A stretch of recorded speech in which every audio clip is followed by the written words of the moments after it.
Merhaba arkadaşlar, kanalıma hoş geldiniz. Bugün sizlerle birlikte satranç oynamanın basit kurallarını öğreneceğiz.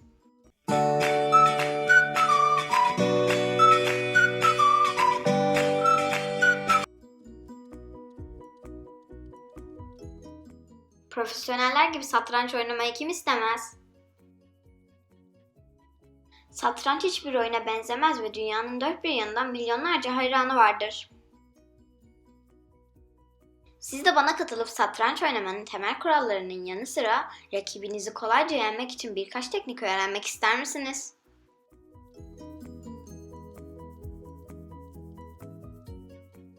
Bir satranç tahtasında 64 kare vardır. Satranç tahtasının sizden tarafındaki kenarında A'dan H'ye kadar harflerle gösterilen ve yukarıdan aşağı doğru dizili karelere sütun denilir. Yatay dizili ve 1'den 8'e kadar rakamlarla gösterilen karelere satır denilir. Beyaz taşlar kimdeyse oyuna ilk o başlar. Satranç taşlarının her birinin bir adı ve özel bir hareket şekli vardır. Oyuna başlamadan önce tahta doğru yerleştirilmelidir ve her iki oyuncunun sol alt köşesindeki kare siyah renk olmalıdır. İlk bahsedeceğim taş kale. Kaleler satranç tahtasının köşelerine yerleştirilir. Kalelerin en iyi yanı ister dikey ister yatay önlerinde başka taş olmadığı sürece istedikleri kadar ilerleyebilmeleridir. Kalenizin hamle koridoru üzerinde rakibinizin herhangi bir taşı varsa kalenizi o kareye koyarak oradaki taşı almış olursunuz. Böylece rakibiniz bir taşına daha veda etmiş olur. Şunu unutmayın, kareler taşların üzerinden atlayamaz.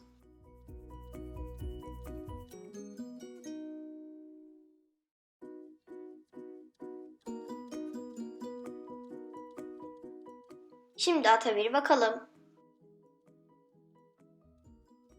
Atlar oyunculardan biri için B1 ve G1, diğeri için de B8 ile G8 karelerine konur.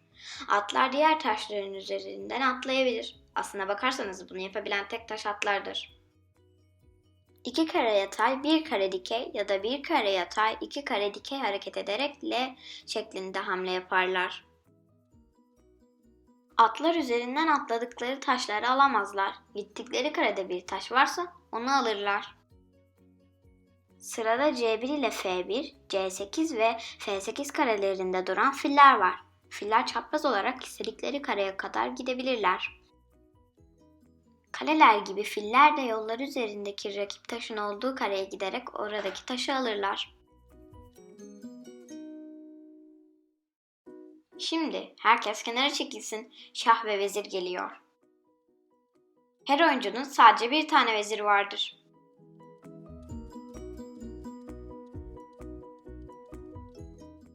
Beyaz vezir D1'e, siyah vezir D8'e konur.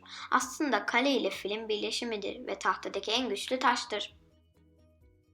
Vezir istediği gibi hareket eder, koridoru boşsa ister yatay, ister dikey, isterse çapraz her yönde istediği kadar da gidebilir.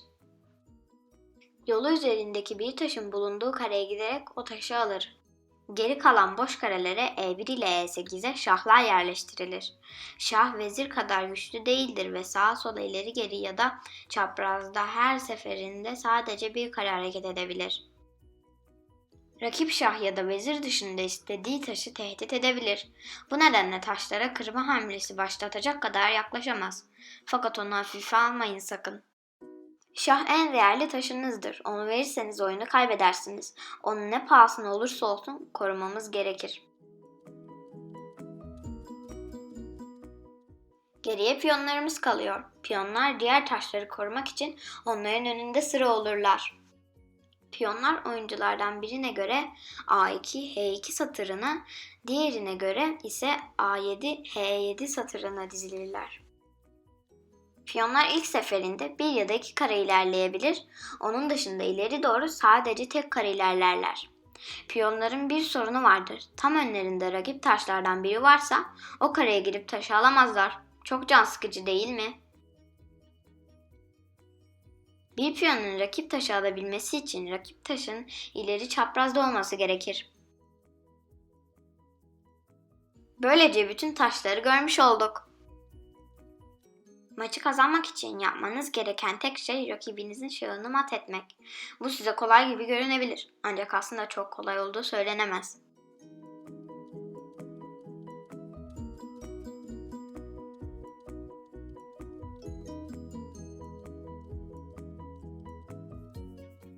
Mat etmek, rakibinizin şahını hiçbir yere kıpırdayamayacak ya da başka taşlar tarafından korunamayacak duruma getirmektir. Rakibinizin ne kadar çok taşını alırsanız mat etmek o kadar kolaylaşır. Fakat tüm enerjinizi bunun üzerine yoğunlaştırmayın.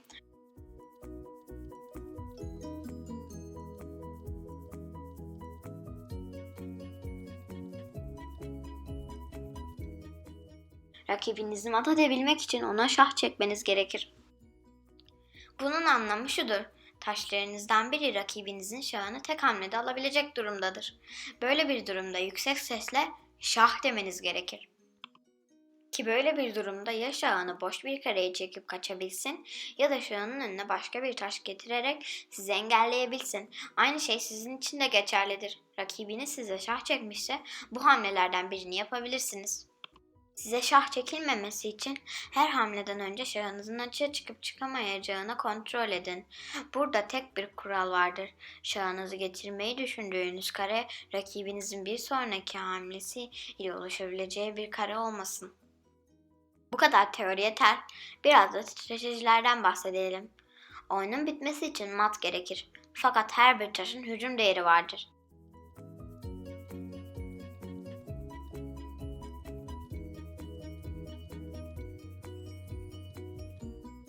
Piyonların 1, atın 3, filin 3,5, kalenin 5, vezirin 9. Bu değerleri bilmek hangi oyuncunun üstün durumda olduğunu görmek için tahta üzerindeki toplam puanları karşılaştırırken çok işe yarar.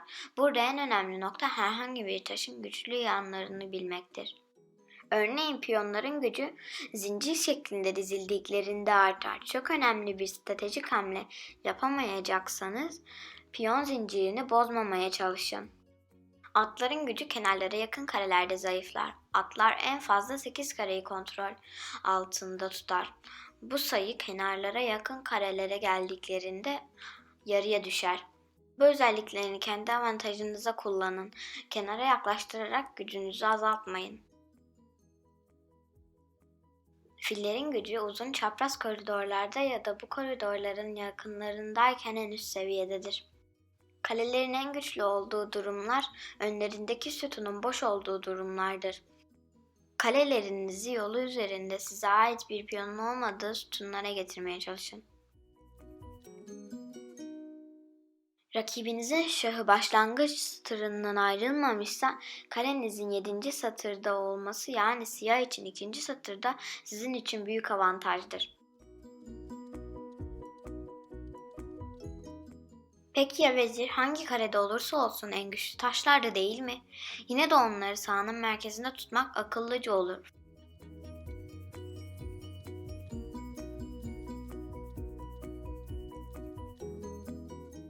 Fakat bu durumda da tehditlere açık hale gelirler.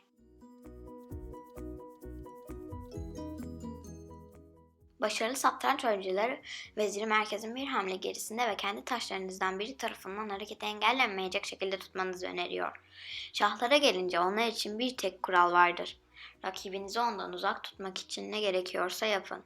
Oyun geneline hakim olmak ve üstünlüğü ele geçirmek için oyun alanının merkezine hakim olmaya çalışın. Bunun için açılışı nasıl yaptığınız önemlidir. Oyuna D ya da E'deki piyonla başlayarak merkezi açmak iyi bir açılıştır. Birkaç piyon hamlesinden sonra yapılacak en iyi hamle at ve fil hamleleridir. Merkezi ele geçirmek için piyonlarınızı kullanın. Bu arada diğer bütün taşlarınız ile rakibe hücum edin. Bu sayede rakibiniz kenarlara çekilmek zorunda kalıp hamleleri kısıtlanacaktır. Daha sonra bütün taşlarınızı kullanın, şahınız hariç tabii ki. Kullanmadığınız taş gücünü kaybeder, ancak acele etmeyin. Öylesine bir hamle yapmak yerine birkaç hamle sonrasını düşünmeniz gerekir. Aynı zamanda rakibinizi de çok iyi izlemeli, hamle ve stratejilerini takip etmeye çalışmalısınız. Hepsini aynı anda yapmak zor gelebilir ama eminim çok hoşunuza gidecek. Ayrıca sonuna kadar mücadele etmeden taşlarınızı vermeyin. Acele etmeyin, oyun alanını iyice izleyerek seçeneklerinizi görmeye çalışın hamleleriniz için. Zamanınızı iyi kullanın, hiçbir ihtimali kaçırmamaya çalışın. Bu bölümü en passant yani geçerken alma hamlesiyle açalım. Piyonlara özel bir taş alma hamlesidir. Beyazlarla oynuyorsanız bu hamle için piyonunuzun 5. satırda olması gerekir. Siyah için bu 4. satırdır. Pastan yapabilmek için önce rakibinizin piyon açılışını 2 kare olarak yapmış ve sizin piyonunuzun sağına veya soluna gelmiş olması gerekir. Bu hareket alınacak piyon ilk defa oynanıyorsa yapılabilir. Çünkü piyonlar sadece ilk açılıştaki kare ilerleyebilir. Koşullar uygunsa kendi piyonunuzu çapraza rakip piyonun olduğu karenin arkasındaki kareye hareket ettirerek rakip piyonu geçerek almış olursunuz. Bunu rakibiniz piyonunu oynar oynamaz yapmalısınız, yoksa hakkınızı kaybedersiniz. Piyon terfisi denen özel bir piyon hareketi daha vardır. Piyonlardan biri tahtanın en üst sırasına, yani beyaz için 8, siyah için 1. satıra ulaşabilirse terfi eder. Yani şah hariç herhangi bir taşın gücüne sahip olur. En iyi seçenek piyonunuzu vezir yapmaktır. Fakat duruma göre fazladan bir fil, kale ya da at da çok işe yarayabilir. Son olarak şahı korumak için yapılan rok hareketinden bahsedeceğim. Şahınızın bulunduğu satırın ortasında tehditleri açık bir durumdadır ve rok şahı merkezden kenara alıp korumayı amaçlar. Rok hamlesi şahı soldaki ya da sağdaki kalelerden birine doğru 2 kare ilerlettikten sonra o taraftaki kaleyi şahın üzerinden atlatıp hemen yanındaki kareye koyarak yapılır. Ama sakın unutmayın, kale ile şah arasında başka bir taş olmamalıdır. Ayrıca size şah çekilmişse veya şahınızı ya da kalenizi daha önce oynamışsanız rok yapamazsınız. Bütün bu koşullar mevcutsa rahatlıkla rok yapabilirsiniz. Satranç öğrenmeye ve oynamaya karar verdiniz mi? Eğer öyleyse kanalımı beğenmeyi ve abone olmayı unutmayın. Hamle sırası sizde.